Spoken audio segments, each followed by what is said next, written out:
Halo pemirsa JPR TV dari Sabang sampai Merauke dari Miangas hingga Pulau Rote. Bertemu kembali dengan saya Anggria Ratri dalam kanal siaran berita pemerintah.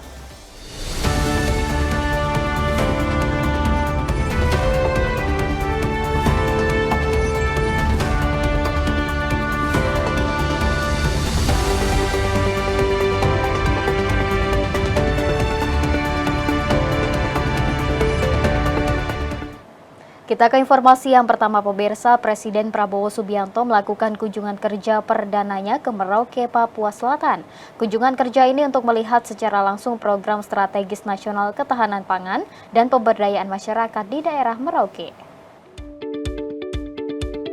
Presiden Prabowo Subianto melakukan kunjungan kerja perdananya ke Merauke, Provinsi Papua Selatan. Merauke dipilih Presiden Prabowo sebagai kunjungan perdananya karena ingin menegaskan komitmennya dalam mewujudkan ketahanan pangan bagi Indonesia. Kunjungan kerja di bagian timur Indonesia ini untuk melihat secara langsung program strategis nasional ketahanan pangan dan pemberdayaan masyarakat di daerah Merauke. Pasalnya Merauke diproyeksi menjadi lokasi pengembangan kawasan sentra produksi pangan di timur Indonesia dan didorong untuk dapat memenuhi kebutuhan pangan nasional. Setibanya di lokasi, Presiden Prabowo didampingi Menteri Pertanian Andi Amran Sulaiman melihat persiapan demplot atau demonstration plot padi untuk meningkatkan produktivitas pangan di wilayah timur Indonesia.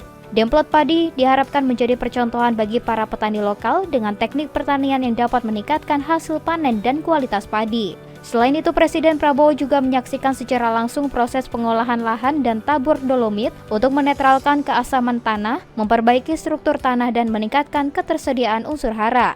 Pada tahun 2024, pemerintah telah menyelesaikan tahap pertama program optimasi lahan rawa seluas 40.000 hektar di Merauke. Hingga saat ini sudah ada 35.000 hektar sudah ditanami dan 5.000 hektar lainnya dalam proses olah lahan.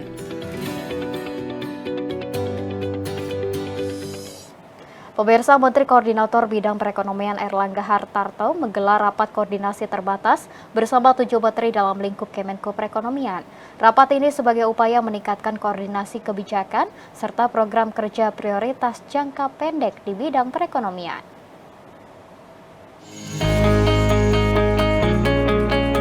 Menteri Koordinator Bidang Perekonomian Erlangga Hartarto memimpin penyelenggaraan rapat koordinasi terbatas Kementerian Koordinator Bidang Perekonomian bersama 7 kementerian dalam lingkup koordinasi Kemenko Perekonomian. Rapat ini diadakan sebagai upaya dalam meningkatkan koordinasi kebijakan serta penyelarasan sejumlah program kerja prioritas atau quick wins di bidang perekonomian. Terdapat sejumlah regulasi prioritas yang perlu segera diselesaikan pemerintah untuk mendukung program prioritas di bidang perekonomian, seperti tindak lanjut putusan Mahkamah Konstitusi terkait judicial review Undang-Undang Cipta Kerja hingga perubahan peraturan pemerintah mengenai devisa hasil ekspor sumber daya alam. Selain itu, sejumlah insentif prioritas juga akan diusulkan dalam waktu mendatang, seperti pajak penjualan atas barang mewah ditanggung pemerintah, pajak penjualan ditanggung pemerintah untuk kendaraan listrik berbasis baterai, PPNDTP untuk properti, hingga program pembiayaan seperti kredit usaha rakyat, KUR Alsintan, dan kredit revitalisasi industri padat karya. Dalam kesempatan itu, seluruh menteri dalam lingkup Kemenko Perekonomian juga memaparkan program Quick Wins, program jangka menengah hingga target-target yang akan dicapai untuk program jangka panjang. Perumusan dan penyelarasan berbagai program tersebut akan digunakan sebagai alat dalam mengoptimalkan potensi berbagai sektor ekonomi ke depan, sehingga diharapkan capaian perekonomian nasional dapat tumbuh lebih signifikan.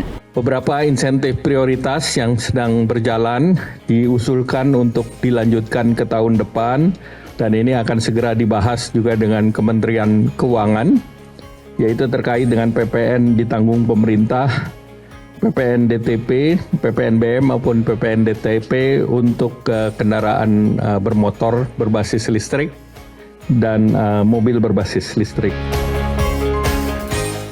Pemirsa, sejak pelantikan Presiden Prabowo Subianto, Kementerian Komunikasi dan Digital telah menangani 187.000 situs yang terindikasi memfasilitasi judi online.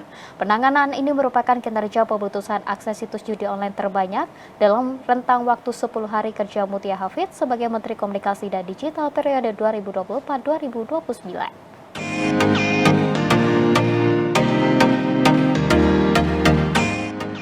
Kementerian Komunikasi dan Digital telah menangani 187.000 situs yang terindikasi memfasilitasi judi online sejak pelantikan Presiden Prabowo Subianto. Menteri Komunikasi dan Digital Mutia Hafid mengatakan penanganan ini merupakan kinerja pemutusan akses situs judi online terbanyak dalam rentang waktu 10 hari.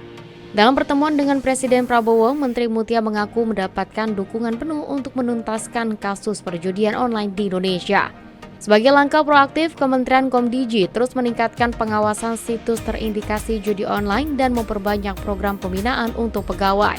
Kami juga akan menambah anggota pengawas dari ruang digital. Sebelumnya memang masih kurang, jadi akan kita perbanyak sehingga tidak ada celah.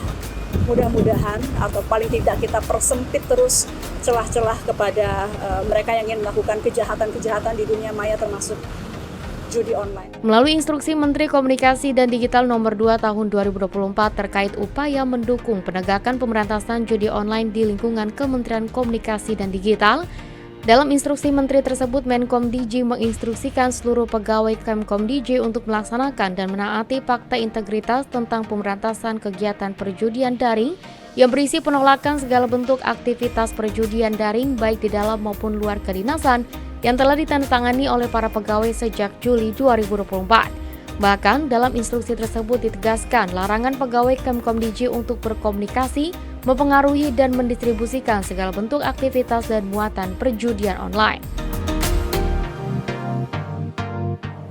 Badan Pengawas Obat dan Makanan berkoordinasi dengan Badan Pangan Nasional mengumumkan hasil uji sampling sejumlah buah anggur muscat yang beredar di Indonesia.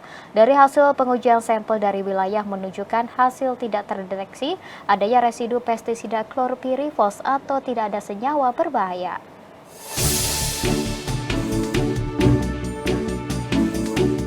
Belakangan marak ditemukan soal anggur Sin Muscat yang terkontaminasi residu bahan kimia berbahaya di Thailand dan Malaysia, membuat banyak masyarakat khawatir.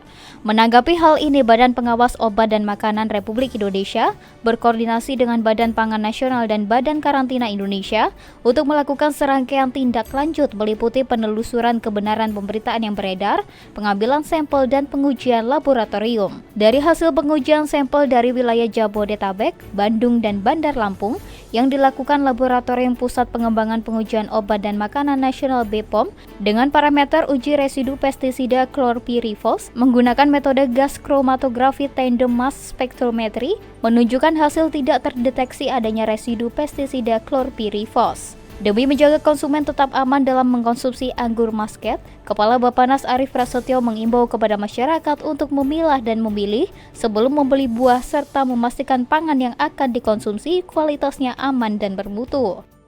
Agar masyarakat senantiasa menerapkan praktik keamanan pangan seperti membaca label yang tertera.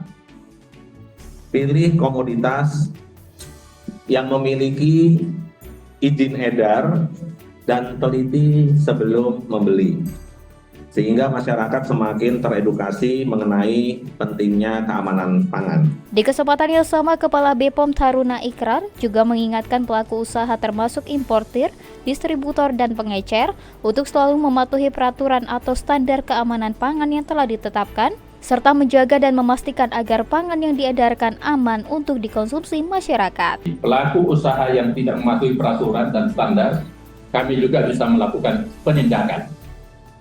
Kemudian terakhir, komitmen kami, Badan POM akan terus memperkuat koordinasi dengan lintas sektor terkait dalam rangka pengawasan pangan beredar di masyarakat melalui pendekatan pentahelix.